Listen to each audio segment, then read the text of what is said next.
नमस्कार दोस्तों, आज बताते हैं आप कनखजूरा अगर आपके घर में आ जाए तो ये कैसा संकेत है और इसके 7 संकेत ऐसे बताते हैं जो को बेहद शुभ होते हैं। तो उसकी जानकारी देंगे। तो कर लें दोस्तों चैनल को सब्सक्राइब, साथ में बेल आइकॉन ज़रूर दबाएं जिससे और इसी प्रकार की जानकारियां बराबर आपको नोटिफिकेशन पहुंचता रहे, तो आप अधिक से अधिक जानकारी चैनल पर देख पाएंगे। दोस्तों, कनखजूरा घर में घुसना कोई नई बात नहीं है, नॉर्मल बात है। ज़्यादातर ऐसा होता है कि घरों में कनखजूरा घुस आते हैं, पर लेकिन इसके बेहद शुभ संकेत भी होते हैं और कुछ अशुभ संकेत भी होते हैं। तो आज आपको 7 प्रकार के ऐसे संकेत बताएंगे जो आपके लिए बेहद शुभ हैं। तो कनखजूरा दोस्तों अगर आपके घर में मुख्य द्वार पर दिखाई देता है तो आप समझ सकते हैं कि हमारा राहु कमज़ोर है। अगर दोस्तों राहु कमज़ोर होता है तो घर में लड़ाई, टेंशन, अनबन, क्लेश ऐसे प्रकार की समस्या होती हैं। तो आपको सुबह काले कुत्ते को रोटी देना चाहिए जिससे कि राहु आपके पक्ष में हो जाता है। लेकिन दोस्तों कभी भी कनखजूरा को आपको मारना नहीं चाहिए, क्योंकि आपको कोई विशेष ये आपको नुकसान नहीं पहुंचा सकता। अगर किसी के चिपक भी जाता है तो उसमें टेंशन की बात नहीं है। केवल आप कोई मीठा जैसे चीनी है, बूरा है, उस पर डाल दो तो कनखजूरा छोड़ देता है और भाग जाता है। और इससे अगर काट भी लेता है तो कोई आपको विशेष परेशानी नहीं होती। केवल 1-2 मिनट आपको थोड़ी सी शिकायत हो सकती है, एलर्जी टाइप की हो सकती है, पर लेकिन उसके बाद उसका असर ख़त्म हो जाता है। तो आपको मारना नहीं चाहिए, उसको छोड़ दें या बाहर कहीं आप भगा सकते हैं।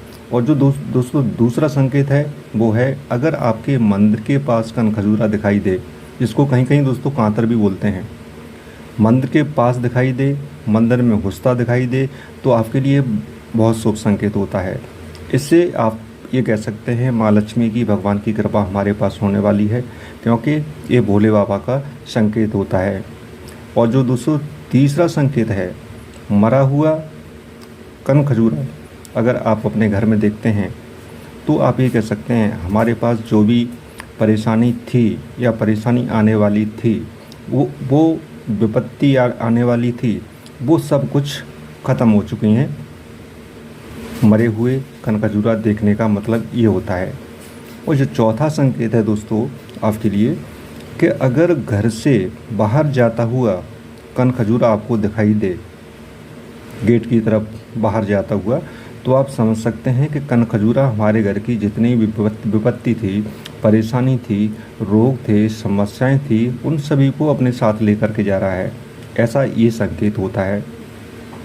और जो 5वां संकेत है दोस्तों, अगर घर के अंदर आता हुआ कनखजूरा अगर आपको दिखाई देता है, जैसे आपने कहीं से भी आपके घर के अंदर प्रवेश कर रहा है, तो ये अशुभ संकेत होता है। इस प्रकार से अगर दिखाई दे तो उसको भगा देना चाहिए या बाहर कर देना चाहिए। और जो 6वां संकेत है दोस्तों आपके लिए वो है घर में अगर कनखजूरा आपको दिखाई देता है और अचानक गायब हो जाता है, आपको नहीं पता चलता किधर गायब हो गया, तो इससे ये कह सकते हैं अगर कोई कार्य आपका रुका हुआ है, रुकावट हो रही है या उसमें कोई विघ्न बाधा पड़ रही है, तो वो कार्य आपका जल्दी पूरा होने वाला है। तो ये शुभ संकेत है दोस्तों आपके लिए कि कहीं भी दिखाई दे, अचानक गायब हो जाए। कहीं पर भी हो सकता है, आपके घर में आंगन में हो सकता है, रूम में हो सकता है, कहीं पर भी हो सकता है, अचानक गायब हो जाता है, तो शुभ संकेत आपके लिए होता है। लेकिन दोस्तों जो 7वां संकेत है, अगर सपने में आपको ज़्यादा कनखजूरा दिखाई दें, 2, 4, 5 किसी भी प्रकार से एक से ज़्यादा, तो ये देखना आपके लिए अशुभ होता है। ज़्यादा कनखजूरा देखना सपने में या जागृत अवस्था में ठीक नहीं होता, आपके लिए अशुभ संकेत होता है। तो दोस्तों इससे आप जान सकते हैं कि कनखजूरा हमारे घर में देखना कितना शुभ या अशुभ है और हमारे लिए क्या संकेत लेके आया है। हमने आपको 7 प्रकार के संकेत बताए हैं, तो इन संकेतों से आप समझ सकते हैं कि हमारे लिए कनखजूरा जो आया है उसका क्या हमारे जीवन पर प्रभाव पड़ेगा। हमें आशा है दोस्तों आपको जानकारी हमारी पसंद आएगी, तो वीडियो को दोस्तों लाइक करना न भूलें, साथ में अधिक से अधिक ऐसी जानकारी शेयर भी करते चलें।